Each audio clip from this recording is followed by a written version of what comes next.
Hi friends, today we are going to talk about how the Chinese are buying up gold and getting rid of US dollars. Panic has gripped many people, but let's understand what is really going on. Videos of hundreds of thousands of Chinese people lining up in huge lines to buy gold during New Year's Eve celebrations have been circulating on social media. It reminded me of when I once waited in a long line to get into a Cheez-Its restaurant to taste their famous cheesecake with a giant cheese, cracker on top. But I'm sure your weekend was more productive. So why are the Chinese so eager to hoard gold? It's all about the fact that China's economy is going through some bad times. A collapse in the real estate market, the recent stock market crash, and record high youth unemployment are just a few of the problems. The situation is so bad that even wealthy Chinese are moving to Japan. Yes, to Japan. That would be like Americans moving en masse to Canada, their historical rival. But don't worry, the Chinese Communist Party, CCP, has found a solution: Xi economics. And it seems that the Chinese people are so enthusiastic about the idea that they have rushed to buy up gold. A typical move in times of instability and turmoil. Am I saying that the Chinese people don't trust the CCP? Yes, that's exactly what I mean. No one wants to invest in real estate despite the CCP's attempts to convince people that the market is stable. By the way, if you're trying to reassure people about the stability of the real estate market, using the word earthquake is not a good idea. The Chinese are also not eager to invest in the stock market, even despite the Xi economy. No wonder young people prefer to invest in gold, bars, small gold beans, jewelry, and all sorts of fancy trinkets. Yes, the Chinese are buying gold so actively that its prices have reached record highs. This is despite high interest rates in the US and a strong dollar, factors that usually keep gold prices down. It seems that the gold market no longer obeys economic laws, but moves at the whim of Chinese buyers and investors. This is bad news for China's economy. First, it shows that despite the CCP's constant propaganda about the success of the economy, the situation is actually still dire. The Chinese feel that they don't have a safe place to invest their money, so they prefer to buy gold. But this is also taking a toll on the country's economy. China has always struggled with weak consumer demand, and in a country where no one trusts the government, people don't want to spend a lot of money. Savings, such as in the form of gold, give them a sense of security, but it can distort the economy. After all, the huge savings of the Chinese fueled the boom in China's real estate market. At one point, 70% of people's wealth was invested in real estate, which became a problem when that boom was replaced by a downturn. The CCP tried for years to convince people to save less and spend more to stimulate growth in China's economy. Instead, people are now hoarding gold like Smaug from The Hobbit. In some cases, people are using gold to transfer their money overseas because they consider it safer than keeping it in China.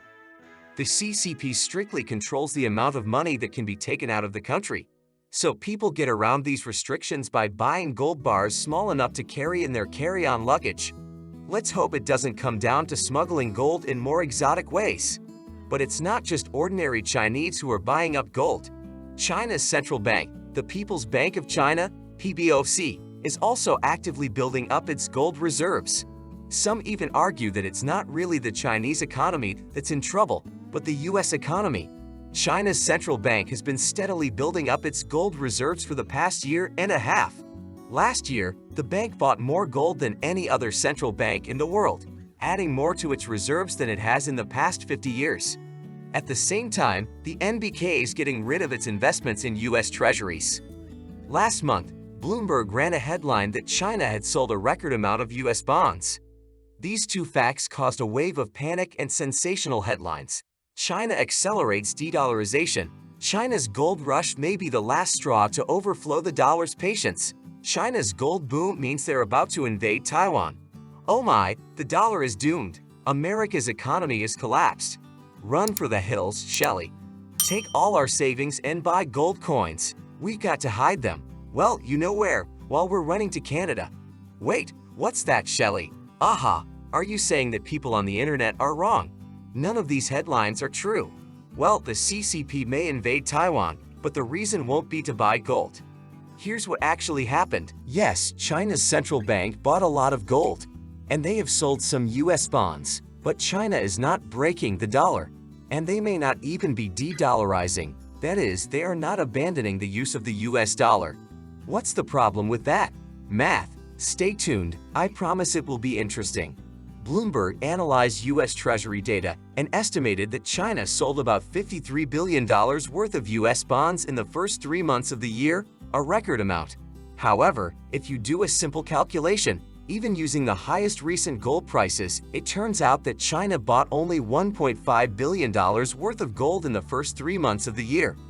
So the CCP is clearly not selling $53 billion worth of US bonds and then investing all that money in gold. So why are people sounding the alarm? 2 reasons. First, there is a perception that the CCP could sell a large amount of US debt at any time and deal a serious blow to the US economy. But this is simply wrong. I won't go into all the details, but the basic idea is that such an action would severely hurt the Chinese economy itself while hardly hurting the US. Moreover, some believe it would even help America. So China's abrupt sale of a record amount of US Treasuries won't be a problem because other countries are buying the same bonds in the same volume. During the same time that China allegedly sold $53 billion worth of bonds, Japan alone bought $51 billion worth of US Treasuries. And many other countries bought US bonds too. So no, it's not going to destroy the US economy. The second reason people are making such a fuss about China selling US bonds and buying gold is more serious. There is a perception that this is part of the process of de-dollarization or abandoning the US dollar. If this process were to succeed, it would have a huge financial and geopolitical impact around the world. The US would lose significant political power over other countries, which, of course, the CCP would be very happy about. But is China really abandoning the dollar? Not really. Now comes the most interesting part. It turns out that China didn't actually sell a record amount of US debt earlier this year. Here's why. We don't know exactly what China's foreign reserves are and what proportion of them are dollars, euros, or other currencies. China's State Administration of Foreign Exchange Control periodically publishes data on total foreign reserves, but much of the data remains classified. I know the CCP is hiding the information. Who would have thought? So how do we know how much US bonds China holds? Well, the US Treasury publishes data on the amounts held directly in US banks for foreign countries. We know that China holds some of its US bonds through other countries, mostly now through Belgium. Yes, Belgium is the land of waffles, chocolate, and US debt. China holds some of its US bonds in Belgium's Euroclear Bank. And according to Brad Stetzer, a former US Treasury official and senior fellow at the Council on Foreign Relations, it looks like the US Treasury data on Belgium may be wrong. That is, if China is selling US bonds, it looks like Belgium is buying a lot of US bonds. In the end, this means that when the Belgium data is adjusted, China didn't actually sell $53 billion of US bonds, but only $16 billion. So yes, China was still selling US debt, but not in the record amounts that the headlines were screaming about. But you might say, Chris, it doesn't matter. The CCP is still selling US bonds, they're still getting rid of the US dollar. Look at this chart. It clearly shows that China is getting rid of US Treasuries.